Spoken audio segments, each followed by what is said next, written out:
for Jack Wolfman from Richard Carr. Will you accept the charge? For who? For Jack Wolfman.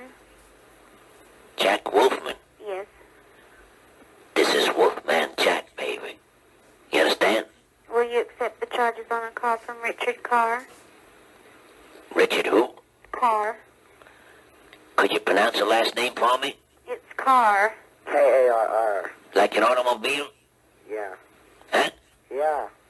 Hello, operator? Sir, it isn't exactly like an automobile. No, it's K-A-R-R. Could you accept it? Yeah. Have you ever pronounced the car automobile? Sir, I don't have time to play games. Will you accept the charge or not? Wolfman? I don't have time to play games either, you understand? I just ask you a simple question. No reason for you to get uptight, operator. You understand? Let him do it. Hello? Well, I believe he's mentally ill as well. Hey, I was wondering...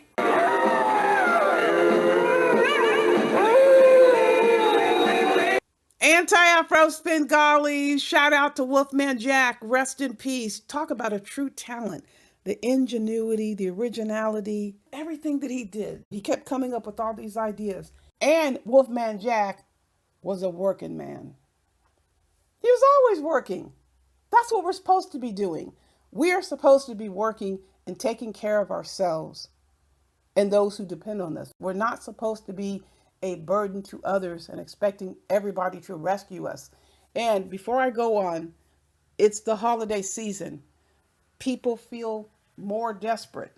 Even if they're not celebrating the holidays, they're seeing the hustle and bustle. And when they run out of what they think they need, they will use desperate measures. Bottle of booze? What kind do you want? Some old Harper?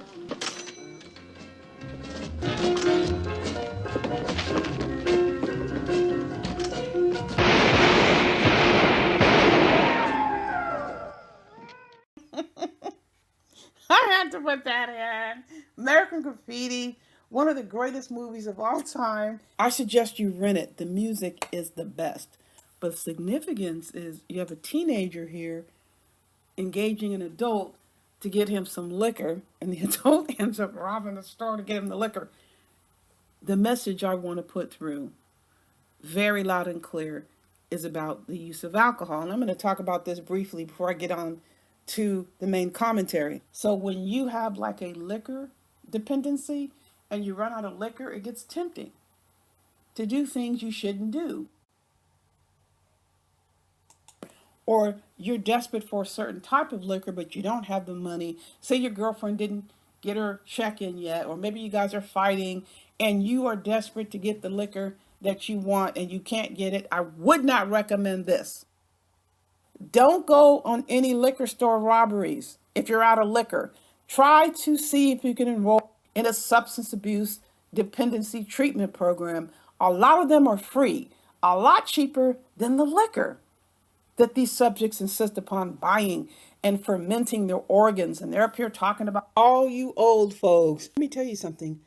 Nothing makes your internal organs older quicker than the excess use of alcohol. I can get into actual drugs. I'm not going to deal with drugs now.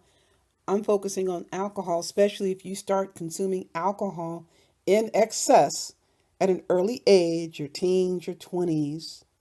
It wreaks havoc on your internal organs. Keep in mind, I'm talking about excess. We know what excess is. We've heard people walking around here talking about they've been drinking all day. It's not a one-time thing. So keep in mind, when you want to call somebody old, think about the conditions of your internal organs up against somebody who doesn't consume alcohol or someone who consumes alcohol in moderation. I put resources below the title. Take your health seriously. Quit worrying about somebody else's health who's probably in much better condition than yours if you consume excess amounts of alcohol. The reason why I played this particular clip is because of the public servant. People listen.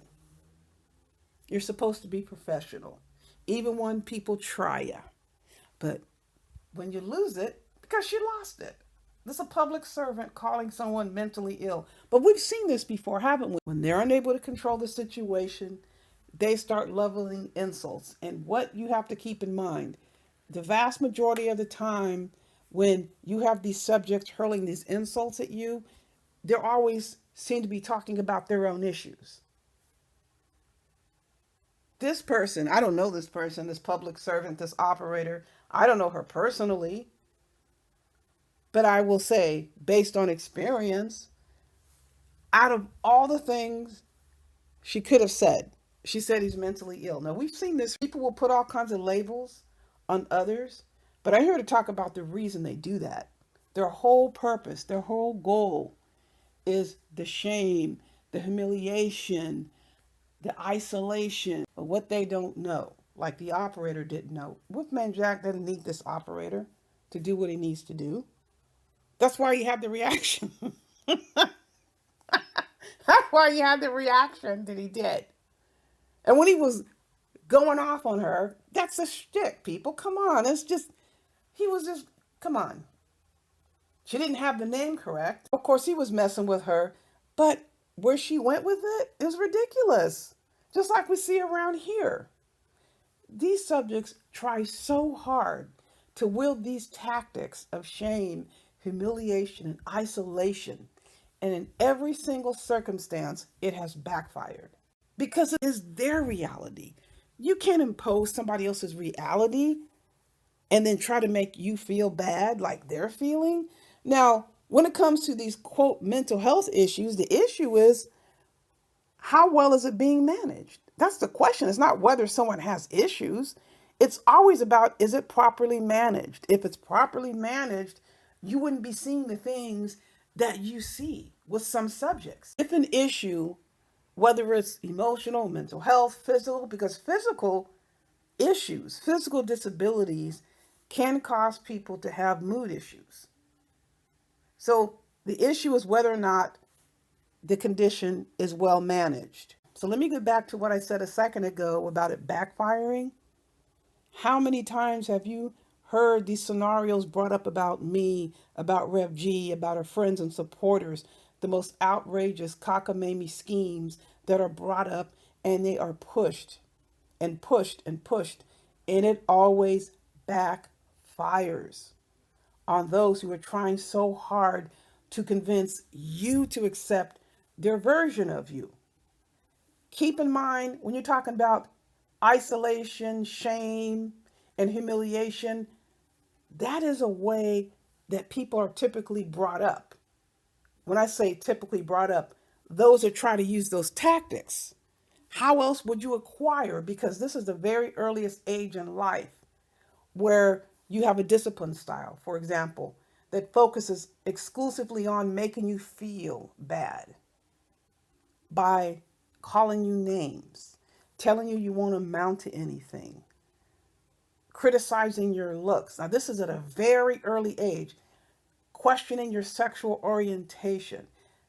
If you are brought up with that, and as you get older, obviously, from the very earliest of ages, when you can recall these words, you know how bad it makes you feel.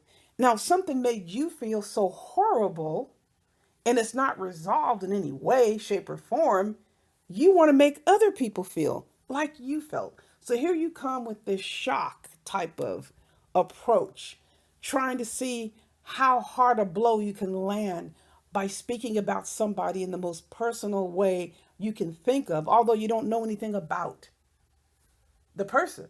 You may know just basic info that they've given you, but when you have someone who is reared up in shame and humiliation and isolation, they are so quick to try to impose it upon you. The whole key to not being caught up in something like this, you don't internalize what someone's trying to impose upon you. They're not even a friend. They're not rocking with you. Yeah, I use the word enemy. They don't have your best interest in mind. They are only trying to find a way to harm you. And they're going to dig down deep into their soul for what was perpetrated upon them. And they're going to put it on you. And they're just hoping and praying that it sticks. When it doesn't stick, what do? They continue to escalate and escalate and escalate. And guess who is getting harmed as a result? let's go comparatively speaking. If you're to compare their target and the person who's delivering the information, who is most harmed by it? What we have seen are those who are delivering the information, hoping and praying that it will have the impact that it has on the target. It has never worked out that way with us. You have somebody sitting at home right now suspended. You have another rogue therapist who shouldn't have a license, has lost a lot of contracts, has been disciplined by the board, is under discipline with another situation that he's not telling you about. He has been in horrendous trouble because he thought he can utilize this strategy, and all he did was bury himself deeper and deeper and deeper. Same thing with the other subjects sitting at home on suspension. Would not stop, kept going on and on and on for 3 years, trying to land blows. Started trying to land blows with me, never was going to land any blows with me.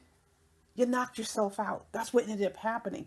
So the key is not to let others burden you with their life experiences. The number one thing, however, if there's an escalation, make sure you don't get consequences as a result. The person who is escalating is the person who needs to have the consequences and the negative outcomes because they are the initiators, they are the aggressors. They are pursuing an outcome with you, and it is your decision whether or not you're going to satisfy the demon element or you're going to deny them. I'm always going to choose to deny them.